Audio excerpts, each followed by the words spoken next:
Good morning. How did you guys like the Zoom meeting last night? Do you want to do it again? I thought it was kind of fun, so I think we're going to do it again next Wednesday. Okay? All right. Since today's Thursday, Thankful Thursday, right? I want you to make a list of things that you're thankful for. Anything that you can think of that you're thankful for. And I want you to write down at least 3 things. Lots of you will probably come up with lots more than 3, but I want everybody to come up with at least 3 things that they're thankful for today. Okay? And you can write that on the back of any of your papers, or if you have a piece of scrap paper laying beside you, you can use that scrap paper. Okay? Whatever's close to you, just grab it. Okay. I have a paper that looks like this. And I want you to find the differences between this picture and this picture.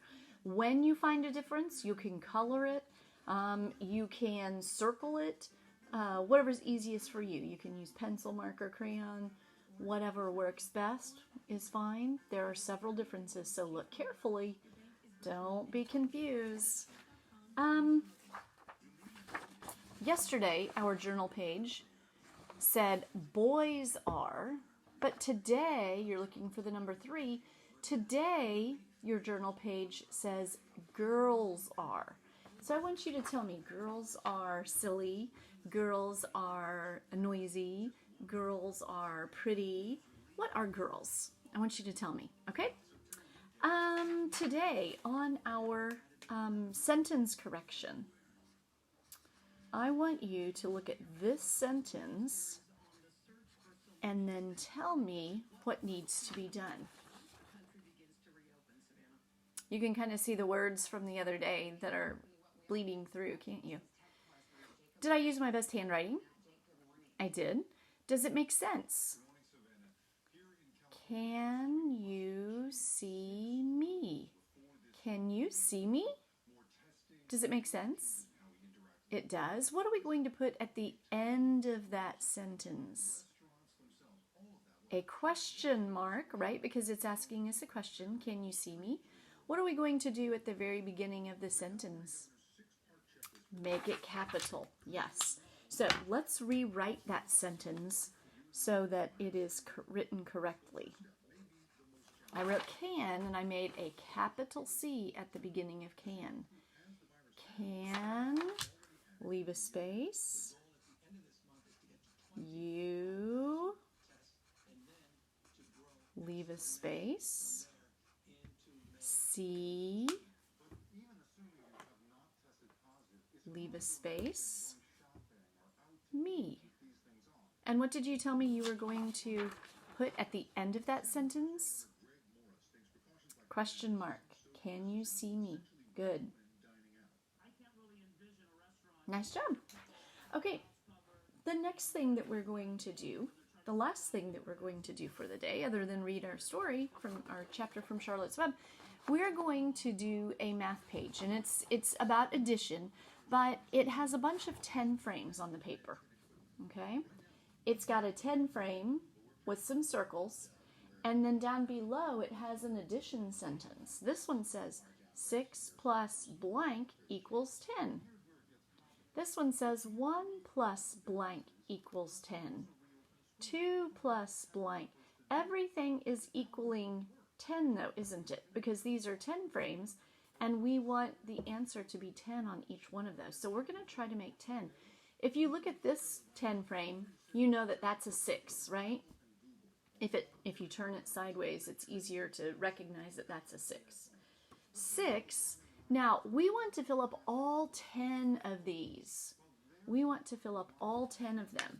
So I'm going to you can use a pencil and just draw more circles. You can draw, you know what I'm going to do? Just to make it easier, I'm just going to draw circles. I'm not going to color them in. Okay, so I drew, how many more circles did I draw? 1, 2, 3, 4. So we're going to write a 4 down here in that blank.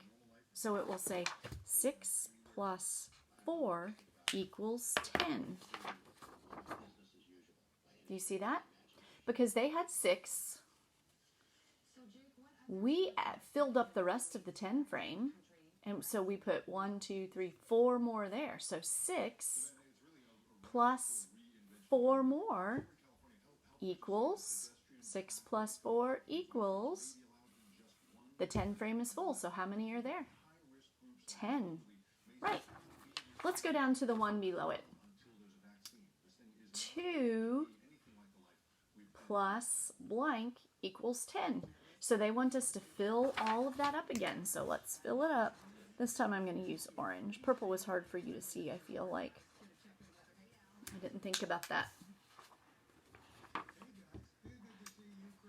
How many more circles did you draw to fill up that 10 frame? 1, 2, 3, 4, 5, 6, 7, 8.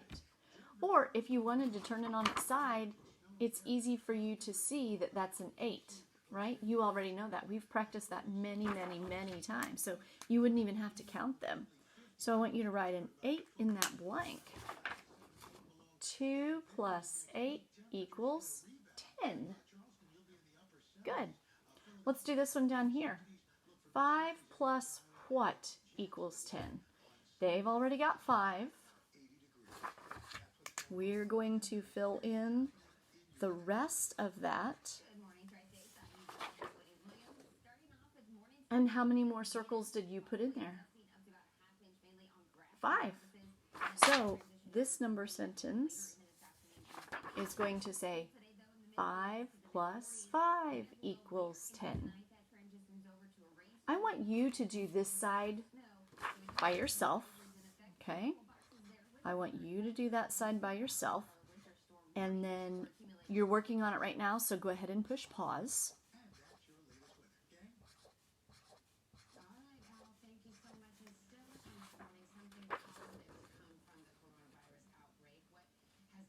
This one should say 1 plus 9 equals 10. They had 1.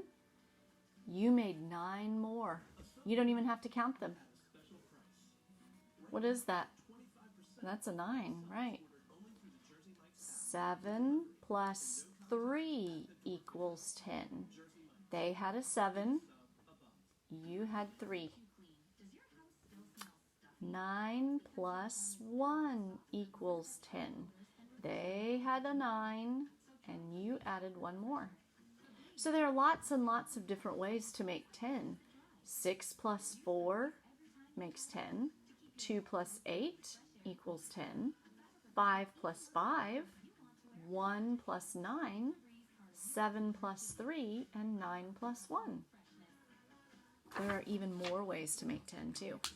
There are more ways to make 10. Lots of different ways. Okay, now it's time to read a chapter from Charlotte's Web. Remember yesterday I told you we had 4 chapters left, so after today we're only going to have 3 chapters left. This chapter is called The Egg Sac. Have you ever seen a spider's egg sac? Most of them, the ones that I have seen anyway, are about that big, and inside that egg are tiny, tiny spiders. Tiny spiders. And it's made out of the silk that they spin their webs from. And a lot of times you might see them like on the side of a shed or something, okay? The next morning, when the first light came into the sky and the sparrows stirred in the trees, and when the cows rattled their chains and the rooster crowed and the early automobiles went whispering along the road, Wilbur awoke and looked for Charlotte. He saw her up overhead in a corner near the back of his pen. She was very quiet. Her 8 legs were spread wide. She seemed to have shrunk during the night. Next to her, attached to the ceiling, Wilbur saw a curious object. It was a sort of sack or cocoon. It was peach-colored and looked as though it were made of cotton candy. "Are you awake, Charlotte?" he said softly. "Yes," came the answer. "What is that nifty little thing? Did you make it?" "I did indeed," replied Charlotte in a weak voice. "Is it a plaything?" "Plaything? I should say not. It is my egg sac, my magnum opus." "I don't know what a magnum opus is," said Wilbur. "That's Latin," explained Charlotte. "It means great work. The sack is my great work, the finest thing I've ever made. What's inside it? Asked Wilbur. Eggs? 514 of them, she replied. 514, said Wilbur. You're kidding. No, I'm not. I counted them. I got started counting, so I just kept on, just to keep my mind occupied. That's a perfectly beautiful egg sack, said Wilbur, feeling as happy as though he had constructed it himself. Yes, it is pretty, replied Charlotte, patting the sack with her front two legs. Anyway, I can guarantee that it is strong. It's made out of the toughest material I have. It is also waterproof. The eggs are inside and will be warm and dry. Charlotte, said Wilbur dreamily, are you really going to have 514 children? If nothing happens, yes, she said. Of course they won't show up until next spring. Wilbur noticed that Charlotte's voice sounded sad. What makes you so downhearted? I should think you'd be terribly happy about this. Oh, don't pay any attention to me, said Charlotte. I just don't have much pep anymore. I guess I feel sad because I won't ever see my children. What do you mean you won't see your children? Of course you will. We'll all see them. It's going to be simply wonderful next spring in the barn cellar with 514 baby spiders running around all over the place. And the geese will have a new set of goslings and the sheep will have their new lambs. Maybe, said Charlotte quietly. However, I have a feeling I'm not going to see the results of last night's efforts. I don't feel good at all. I think I'm languishing, to tell you the truth. Wilbur didn't understand the word languish and hated to bother Charlotte by asking her to explain. But he was so worried that he felt like he had to ask. What does languishing mean? It means I'm slowing up, feeling my age. I'm not young anymore, Wilbur, but I don't want you to worry about me. This is your big day today. Look at my web. Doesn't it show up well with the dew on it? Charlotte's web never looked more beautiful than it looked this morning. Each strand held dozens of bright drops of early morning dew. The light from the east struck it and made it all plain and clear. It was a perfect piece of designing and building. In another hour or two, a steady stream of people would pass by, admiring it and reading it and looking at Wilbur and marveling at the miracle. As Wilbur was studying the web, a pair of whiskers and a sharp face appeared. Who do you think that was? Templeton. Slowly, Templeton dragged himself across the pen and threw himself down in a corner. He's been out all night eating things that people had dropped, hadn't he? I'm back, he said in a husky voice. What a night. The rat was swollen to twice his normal size. His stomach was as big around as a jelly jar. What a night, he repeated hoarsely. What feasting and carousing, a real gorge. I must have eaten the remains of 30 lunches. Never have I seen such leavings, and everything well ripened and seasoned with the passage of time and the heat of the day. Oh, it was rich, my friends, rich. You ought to be ashamed of yourself, said Charlotte in disgust. It would serve you right if you had an attack of indigestion. That means that he had eaten so much. She said, that's just not right. It would serve you right if you had an acute attack of indigestion. It means that he didn't really feel very good because he'd eaten so much. Don't worry about my stomach, snarled Templeton. It can handle anything. And by the way, I've got some bad news. I came past the pig next door, the one that calls himself Uncle. I noticed a blue tag on the front of his pen. That means he has won first prize. I guess you're licked, Wilbur. You might as well relax. Nobody's going to hang a medal on you. Furthermore, I wouldn't be surprised if Zuckerman changes his mind about you. Wait until he gets a hankering for some fresh pork and smoked ham and crisp bacon. Be still, Templeton, said Charlotte. You're too stuffed and bloated to know what you're saying. Don't pay attention to him, Wilbur. Wilbur tried not to think about what the rat had just said. He decided to change the subject. Templeton, said Wilbur, if you weren't so silly, you would have noticed that Charlotte has made an egg sack. She is going to become a mother. For your information, there are 514 eggs in that peachy little sack. Is this true? Asked the rat, eyeing the sack suspiciously. Yes, it's true. said Charlotte. Congratulations, murmured Templeton. This has been a night. He closed his eyes, pulled some straw up over himself, and dropped off into a deep sleep. Wilbur and Charlotte were glad to be rid of him for a while. At 9 o'clock, Mr. Arable's truck rolled into the fairgrounds and came to a stop at Wilbur's pen. Everybody climbed out. Look, cried Fern, look at Charlotte's Web. Look what it says. The grown-ups and the children joined hands and stood there studying the new sign. Humble, said Mr. Zuckerman. Now isn't that just the word for Wilbur? Everyone rejoiced to find out that the miracle of the web had been repeated. Wilbur gazed up lovingly into their faces. He looked very humble and very grateful. Fern winked at Charlotte. Lurvy soon got busy. He poured a bucket of warm slops into the trough, and while Wilbur ate his breakfast, Lurvy scratched him gently with a smooth stick. Wait a minute, cried Avery. Look at this. He pointed to the blue tag on Uncle's pen. This pig has won first prize already. The Zuckermans and the Arables stared at the tag. Mrs. Zuckerman began to cry. Nobody said a word. They just stared at the tag. Then they stared at Uncle. Then they stared at the tag again.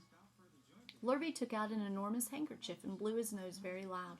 So loud, in fact, that the noise was heard by stable boys over at the horse barn. Can I have some money? Asked Fern. I want to go out on the midway.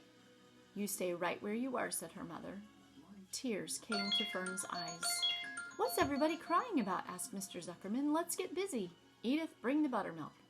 Mrs. Zuckerman wiped her eyes with her handkerchief. She went to the truck and came back with a gallon jar of buttermilk. Bath time, said Zuckerman cheerfully. He and Mrs. Zuckerman and Avery climbed into Wilbur's pen. Avery slowly poured buttermilk on Wilbur's head and back, and as it trickled down his sides and cheeks, Mr. and Mrs. Zuckerman rubbed it into his hair and skin. Passers-by stopped to watch. Pretty soon, quite a crowd had gathered. Wilbur grew beautifully white and smooth. The morning sun shone through his pink ears.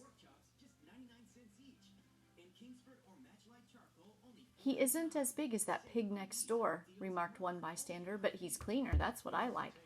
So do I, said another man. He's humble, too, said a woman reading the sign on the web. Everybody who visited the pig pen had a good word to say about Wilbur. Everyone admired the web, and of course nobody noticed Charlotte. Suddenly a voice was heard on the loudspeaker. Attention, please, it said. Will Mr. Homer Zuckerman bring his famous pig to the judge's booth in front of the grandstand? A special award will be made there in 20 minutes. Everyone is invited to attend. Crate your pig, please, Mr. Zuckerman, and report to the judge's booth promptly. For a moment after this announcement, the Arables and the Zuckermans were unable to speak or move. Then Avery picked up a handful of straw and threw it high in the air and gave a loud yell. The straw fluttered down like confetti into Fern's hair. Mr. Zuckerman hugged Mrs. Zuckerman. Mr. Arable kissed Mrs. Arable. Avery kissed Wilbur. Lurvy shook hands with everybody. Fern hugged her mother. Avery hugged Fern. Mrs. Arable hugged Mrs. Zuckerman. Up overhead in the shadows of the ceiling, Charlotte crouched unseen, her front legs encircling her egg sac. Her heart was not beating as strong as usual, and she felt very weary and old, but she was sure at last that she had saved Wilbur's life, and she felt peaceful and contented. We have no time to lose, shouted Mr. Zuckerman. Lurvy, help with the crate. Can I have some money? Asked Fern. You can wait, said Mrs. Arable. Can't you see everybody is busy? Put that empty buttermilk jar into the truck, commanded Mr. Arable. Avery grabbed the jar and rushed to the truck. Does my hair look all right? Asked Mrs. Zuckerman. Looks fine, snapped Mr. Zuckerman, as he and Lurvy set the crate down in front of Wilbur. You didn't even look at my hair, said Mrs. Zuckerman. You're all right, Edith, said Mrs. Arable. Just keep calm. Templeton, asleep in the straw, heard the commotion and awoke. He didn't know exactly what was going on, but when he saw men shoving Wilbur into the crate, he made up his mind to go along. He watched his chance, and when no one was looking, he crept into the crate and buried himself in the straw at the bottom. All ready, boys, cried Mr. Zuckerman. Let's go. He and Mr. Arable and Lurvy and Avery grabbed the crate and boosted it over the side of the pen and up into the truck. Fern jumped aboard and sat on top of the crate. She still had straw in her hair and looked very pretty and excited. Mr. Arable started the motor. Everyone climbed in, and away they drove to the judge's booth in front of the grandstand. As they passed the Ferris wheel, Fern gazed up at it and wished she were in the topmost car with Henry Fussy at her side. Tomorrow's chapter is called The Hour of Triumph. Triumph means that something good has happened. So that's probably Wilbur's award that he's being given. So we'll see what that's all about tomorrow. Okay? Have a good day, and I'll see you tomorrow. Bye-bye.